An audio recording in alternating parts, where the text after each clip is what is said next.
Hi, and welcome to today's Daily Chronicle. Today is Wednesday, April 23rd, 2025. Trump wants a golden dome over America. Here's what it would take. The U.S. military tests its land-based Aegis missile defense system in 2018. Such systems can track, and intercept short and medium-range missiles, but struggle against larger, more powerful intercontinental ballistic missiles of the sort used by Russia and China.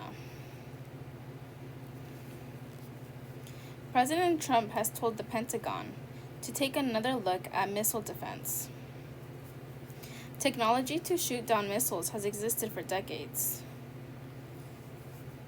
But the kind of missile shield Trump is looking to build would be much more complex and expensive.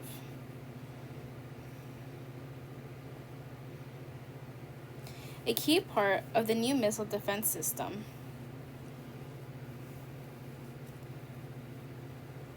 which Trump described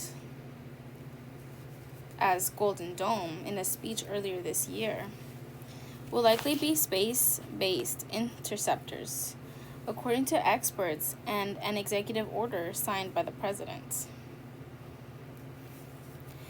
A number of defense companies have expressed interest in trying to build a Golden Dome.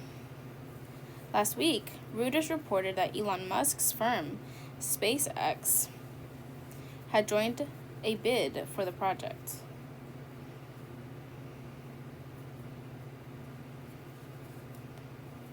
Musk later refuted that claim in a post on X.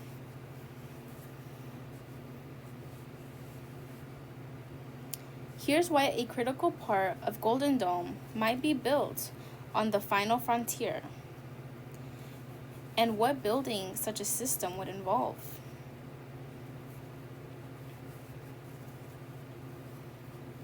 Golden Dome would be very different than Israel's Iron Dome. Trump's speech to Congress and his executive order have both referenced Israel's Iron Dome missile shield.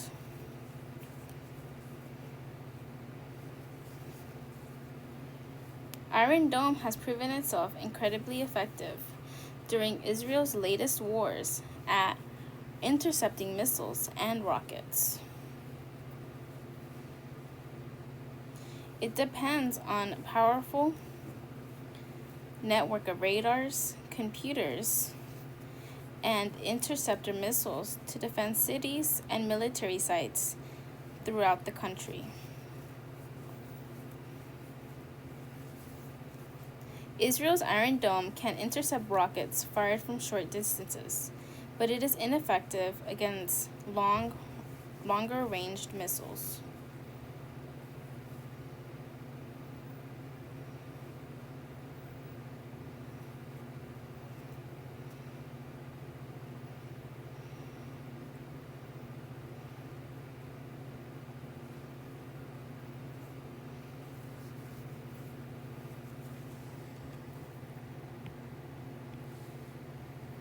But building Iron Dome is a much more modest proposal than building a Golden Dome.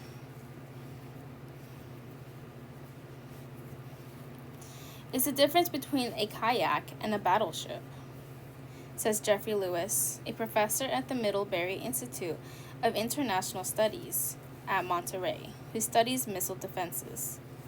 A big part of that difference is the size of the land mass that needs to be protected.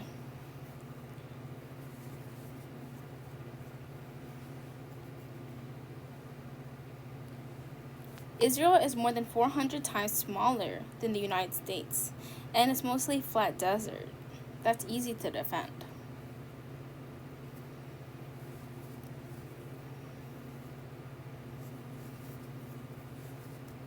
The missile threats is fundamentally different for America. Iron Dome fundamentally is designed to deal with slow-moving, short-range projectiles. Lewis says.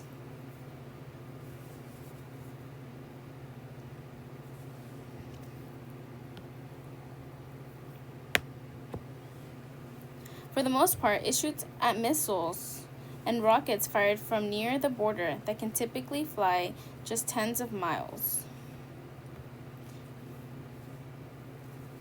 But the missiles Russia and China have pointed at the US are completely different. They include huge, powerful, intercontinental ballistic missiles that soar into space and shriek back to Earth at hypersonic speeds. Iron Dome could never intercept them.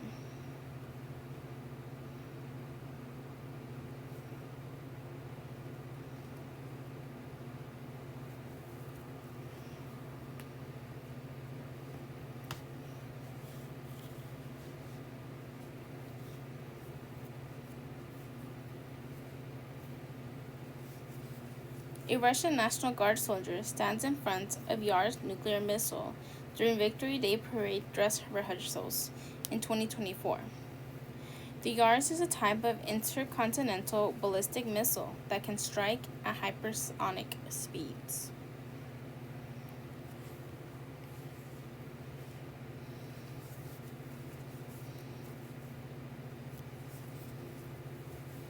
In fact, these bigger missiles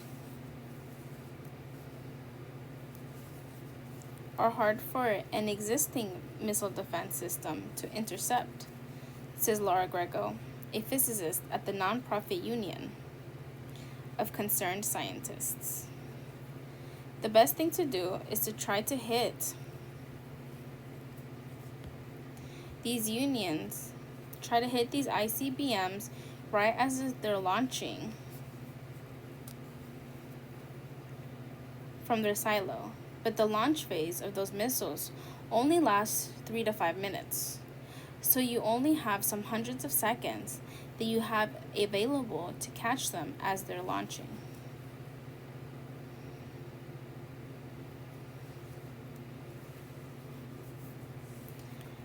In order to catch good missiles, Golden Dome must have the high ground.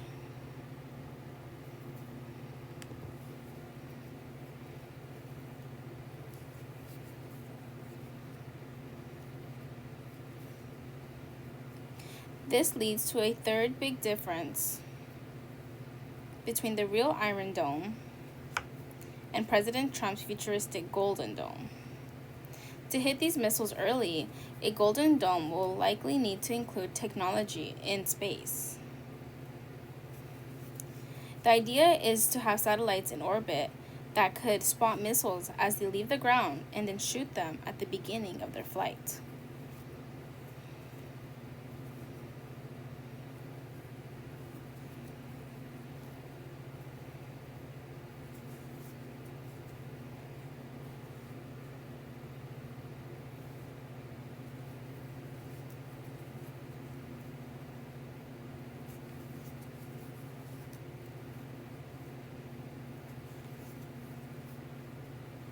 It's a system that has been thought of before.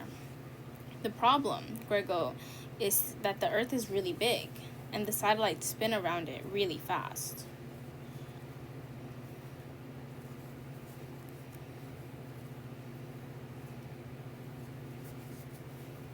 In order to ensure you have a satellite in position above the right patch of Earth, you need a lot of things in space in order to have them at the right place at the right time, she says.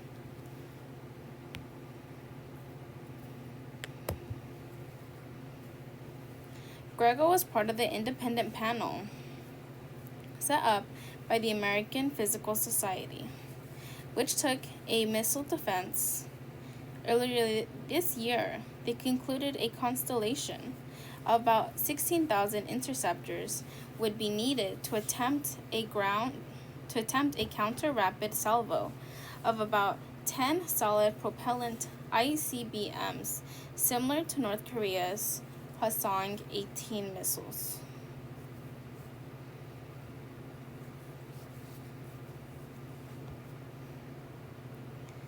An artist's rendering of Brilliant Swarms, a proposed space-based missile defense system from the firm Booz Allen Hamilton. The small CubeSats would act as both sensors and interceptors to catch missiles early in flight.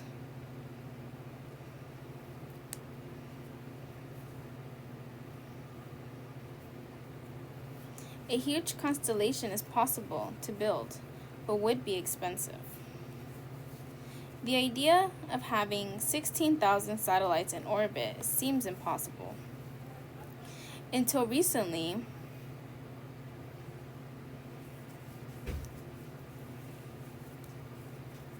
Elon Musk's company, SpaceX, has been building a constellation of internet satellites called Starlink.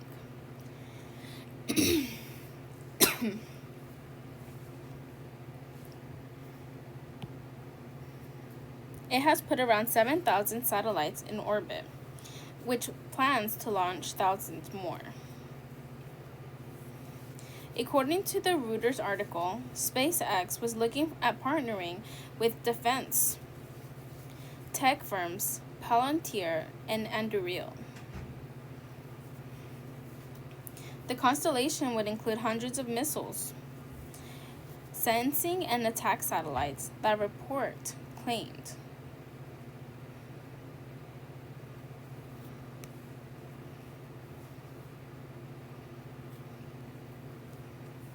In his post on X, however, Musk said our strong preference would be to stay focused on taking humanity to Mars. If the president asks us to help in this regard, we will do so. But I hope that other companies, not SpaceX, can do this.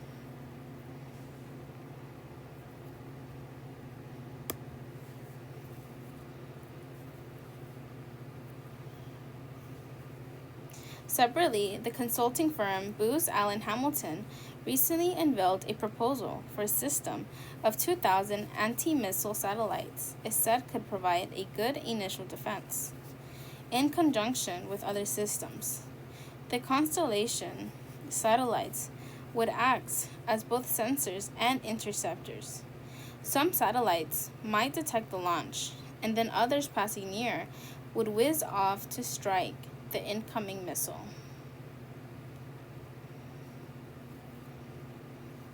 The firm believes it could field the constellation for $25 billion, and that would include R&D, etc., says Trey Obering, an executive vice president at Booz Allen Hamilton, who formerly served as the head of the Pentagon's Missile Defense Agency during George W. Bush's administration. Lewis thinks the numbers for Booz Allen's constellation could end up being higher. Moreover, he points out the constellation will require new satellites to be continually added.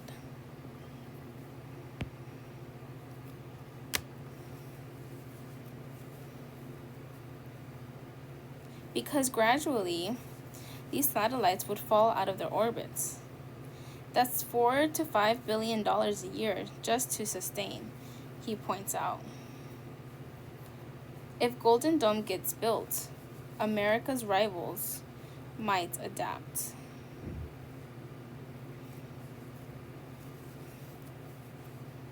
Still, other experts say it is the time to take another look at space-based systems, and Trump's Golden Dome proposal provides that opportunity.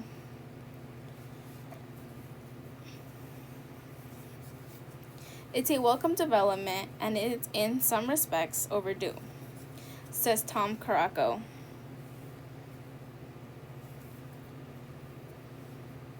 director of the Missile Defense Project at the Center for Strategic and International Studies. Caraco says the war in the Middle East and in Ukraine show why missile defense is needed. Non-nuclear missiles have become a go-to weapon, he says, and Golden Dome could serve as a powerful deterrent. China's military showed off a new hypersonic ballistic nuclear missile in 2019 that could potentially breach all existing anti-missile shields deployed by the U.S. and its allies. I don't want to just deter a nuclear exchange. I want to deter a conventional war with China and Russia. And we do that by raising the threshold, he says.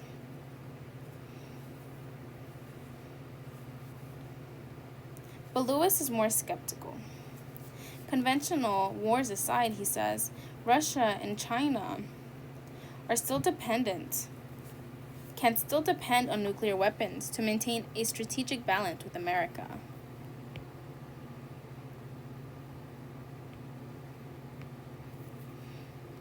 If we try to build a golden dome, he warns, they will rapidly expand and upgrade their nuclear arsenals in response. We will end up with a vastly large Russian and Chinese nuclear forces. We will end up with the Russians and the Chinese having all kinds of crazy sci-fi weapons. He says, in short, we will end up spending tens, if not hundreds of $billions to be in, at best, the same place we are today, and most likely a much worse place.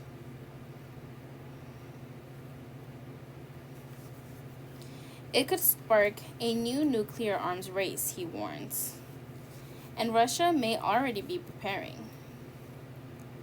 The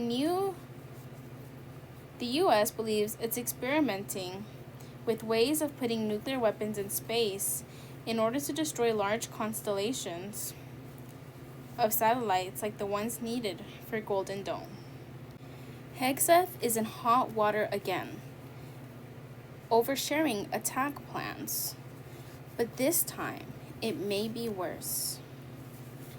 Defense Secretary Pete Hegseth and his wife Jennifer attend the White House Easter egg roll on April 21st. Embattled Secretary of Defense Pete Hegseth pushed back on Tuesday on the latest revelations that he shared military attack plans on his private phone with his wife, brother, and personal lawyer.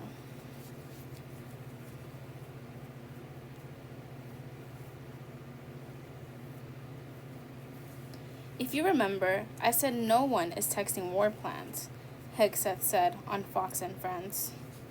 What was shared over Signal then, during the first leak, which surfaced last month, and now was informal, unclassified coordinations for media coordination and other things. But the details he shared 2 hours before airstrikes hit in Yemen.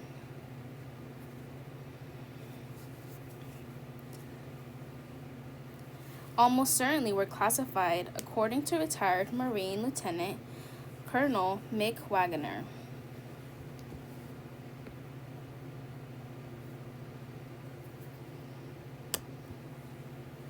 Who was a military lawyer for 17 years and deployed to 4 war zones.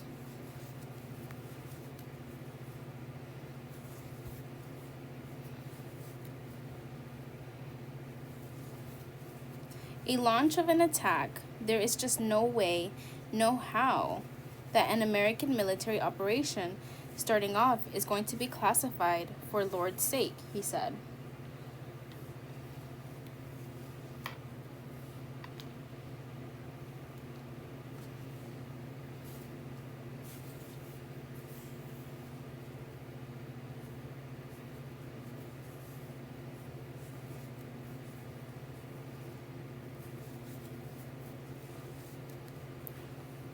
And Hegseth's defense also tactically confirms that he shared those details with people like his wife.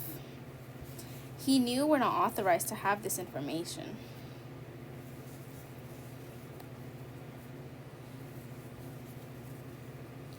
According to a U.S. official not authorized to speak publicly after CENTCOM Commander General Eric Kurilla sent Hegseth details over secure communications about impending military operations on March 15th. Hegseth shared that information verbatim with two separate chat groups on Signal.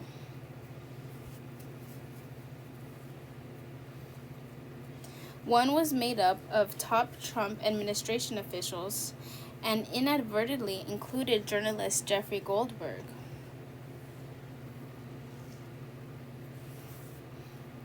But the other chat group included people with no clear reason for receiving the sensitive information.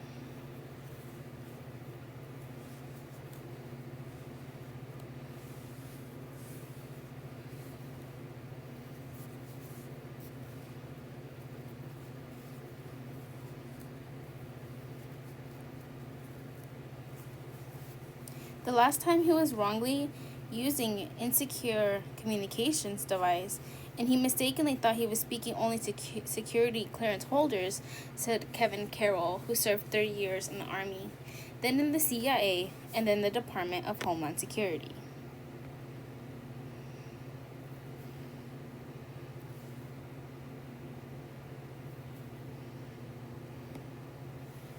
In the first Trump administration,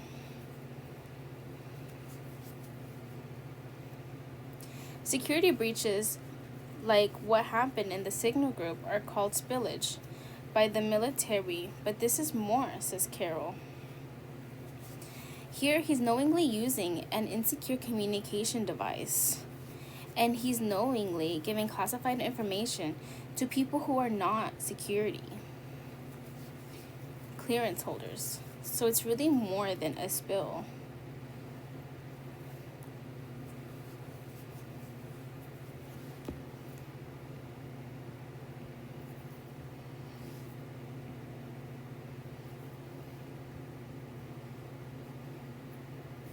Carroll said, it really gets more to the sort of willfulness that is typically prosecuted by the Department of Justice.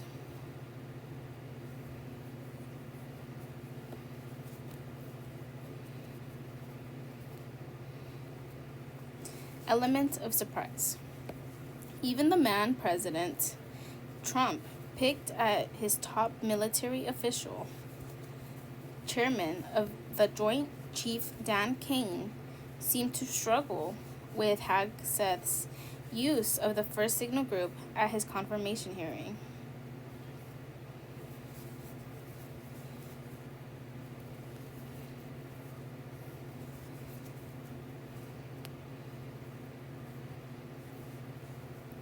We all can agree that we need to always protect the element of surprise, Kane said.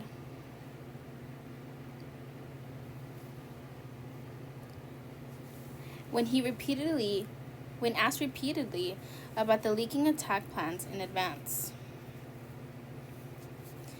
When asked directly what he would have done if he found himself on an unclassified platform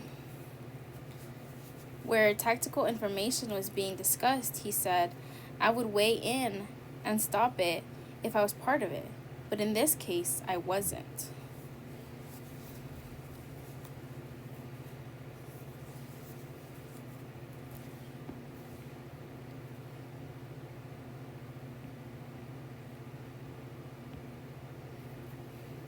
Military officers who have sent battlefield assessments that were several years old have lost their jobs for passing the information over an unsecured channel.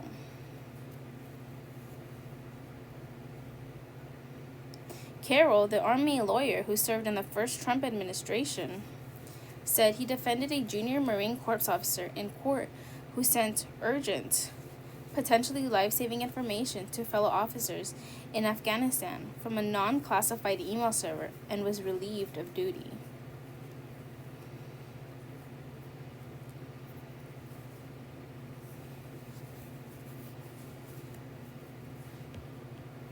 Carroll says for troops, seeing leadership share attack plans in advance on Signal, but so far suffer no consequences, is toxic to morale.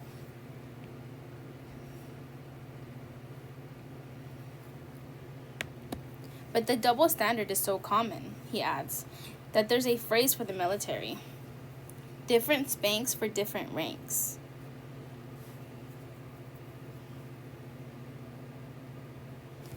Carroll points out examples from both political parties where senior officials' mishandling of classified information went mostly unpunished. Hillary Clinton, Sandy Berger, President Joe Biden, Richard Armitage, former President Mike Pence, and of course Trump.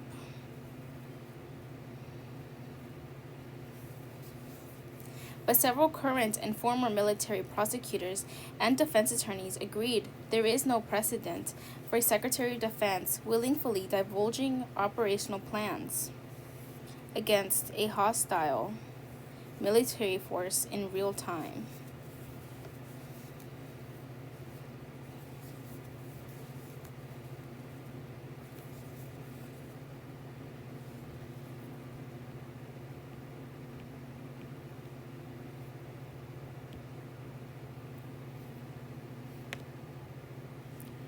The repercussions for Hegseth remain unclear.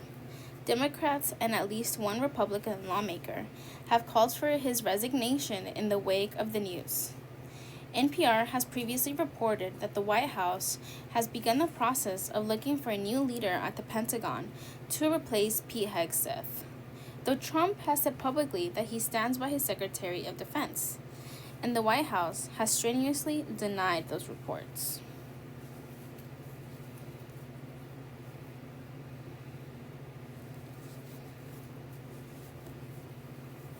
Both Trump and Hegseth have blamed disgruntled former staff for revealing the existence of the second Signal chat group. They appear to be referring to 4 senior advisors who left the Pentagon abruptly last week. Former Defense Department spokesperson John Ulyott resigned and then published an opinion piece calling the past month at the Pentagon a full-blown meltdown of infighting. 3 other Pentagon advisors, Colin Carroll, Dan Caldwell, and Darren Selnick, were escorted out of the Pentagon and accused of leaking information to the press. They put out a joint statement on X, saying they have not been told what they're accused of leaking. Caldwell and Selnick are longtime associates for Hegseth's, who's worked with him at Concerned Veterans for America, a right-leaning policy group. In response to charges that the 3 men leaked information to the media, Selnick told NPR, "We are discussing next steps."